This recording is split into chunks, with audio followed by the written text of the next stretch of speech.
Well, I'm very pleased to be interviewing Mike Pardee, who's Senior Vice President of Research for Scripps Networks Interactive.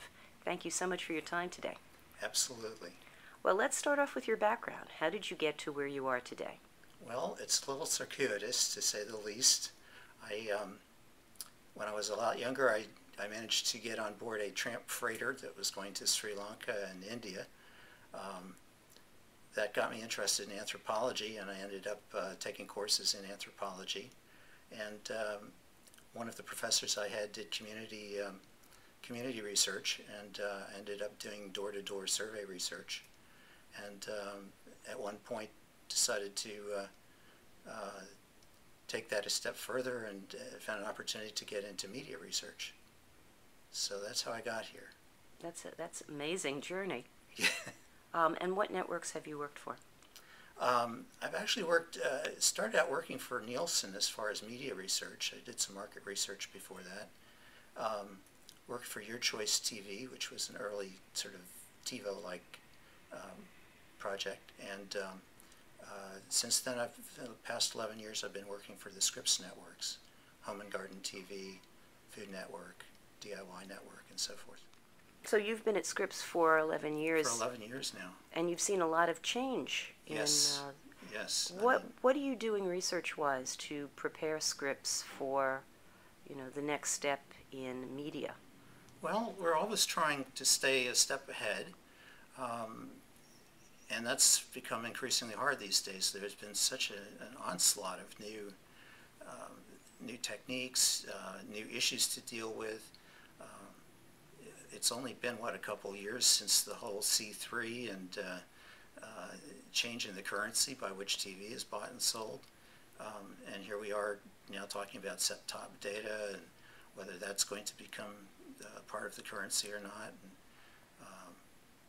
it seems like there's such a vast range of issues we deal with every day. It's almost overwhelming. If you had to list the 3 top issues that you're facing at this moment, what would you say they are? I think one of them that's sort of at the top of my list is that we've gone quite a ways down the path towards trying to figure out what to do with viewer engagement and how that translated into advertising impact. And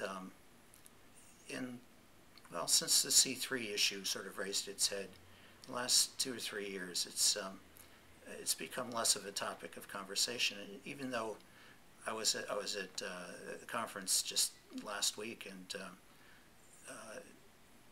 the word engagement with consumers comes up inevitably in every second speech, but there really doesn't seem to be a lot of research in that area, and I think it has a lot of application, particularly for our type of network, which is very directed and focused.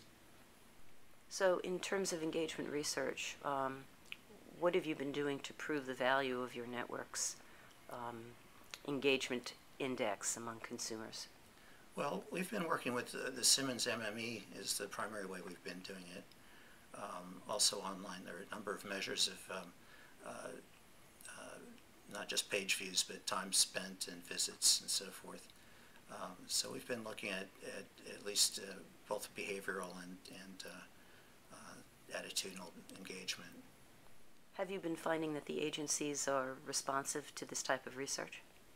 I think in a general sense that they are. Each up front we go out with an engagement story, and it seems to get good reception. But it's sort of a play on words, but I don't find them getting as engaged with engagement as they did maybe 3 or 4 years ago. Do you think maybe in terms of the concept of engagement, the agencies are actually looking at more return on investment, or maybe it's still engagement but it's called something else? I think you probably put your finger on it. I think that there's so much focus on the return on investment.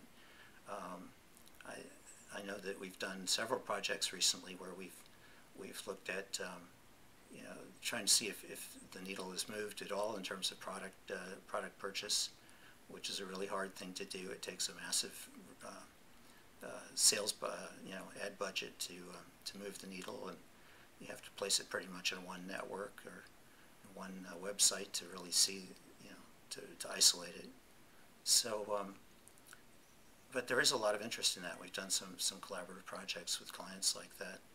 The other thing that's turned out to be kind of interesting lately is looking at search and using search as an indirect measure of impact and see whether a campaign generates spikes in search. We've been doing that.